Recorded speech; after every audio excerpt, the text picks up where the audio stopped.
Hey friends, I'm Chris Schufel with Chris in the Classroom, and today's lesson is all relative.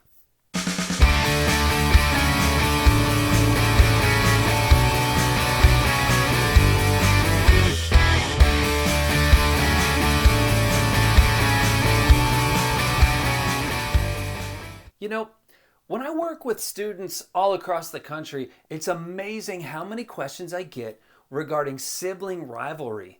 Kids want to know how to deal with their mean or annoying brothers and sisters. I've heard everything from, they won't stay out of my room to they always mess with my stuff. And, they always repeat everything I say just to be annoying. They repeat everything I say just to be annoying. Or they give me the silent treatment.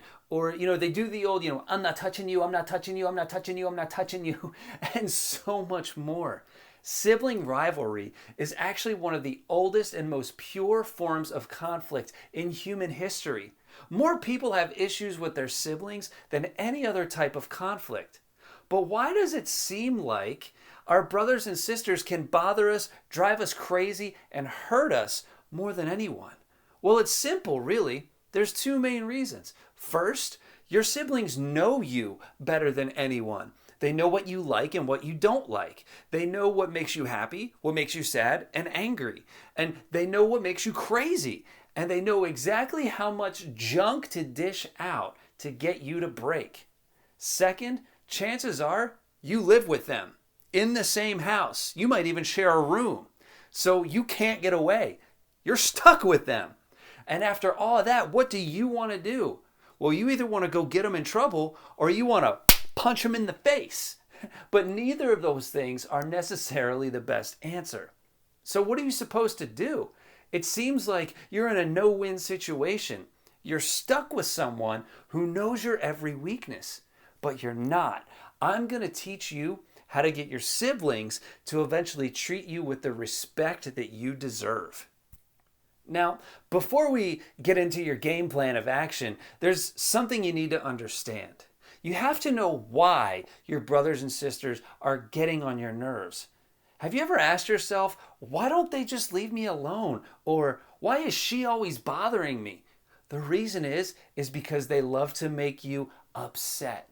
Because when you get upset, they feel like a winner and they feel more powerful. They feel like they have control over you and control over your thoughts and emotions. And because you're in the same house and they know everything that gets to you, they're going to keep doing it because they love having that control and that power over you. So now that we know all that, we can talk about how to start making things better. First, if their whole goal is to make you upset, and if making you upset makes them feel like a winner, if they feel powerful by driving you crazy, don't get upset. And I know, it's easier said than done, but you have control over your emotions. And you are the one who is in charge of your thoughts, your emotions, your reactions. And if there's no offense, then there's no problem. Remember, they want you to react a certain way, so don't let them win. And I know it's especially hard, if you're used to fighting back or arguing back. You're going to have to break those habits. Remember, arguments and fights need two participants. And if you choose not to participate, then there's no argument, no fight, no problem. Next, remember the golden rule. Treat your brothers and sisters the way you want to be treated, not the same way they're treating you. If you react back, if you treat them the way they are treating you, it's just going to make things worse. Then everyone gets in trouble. It's just not worth it. Also, when you treat them with respect, even if they're being mean or rude to you, it makes them want to be nice to you. And I know it sounds weird, but it works. You see, we generally want to treat people the same way they treat us. It's a psychological fact called reciprocity. And if you can take control of the situation by acting responsibly and like the bigger person, you win. So next time they come in your room uninvited, welcome them. Next time they mess with your stuff, let them, as long as they don't break anything.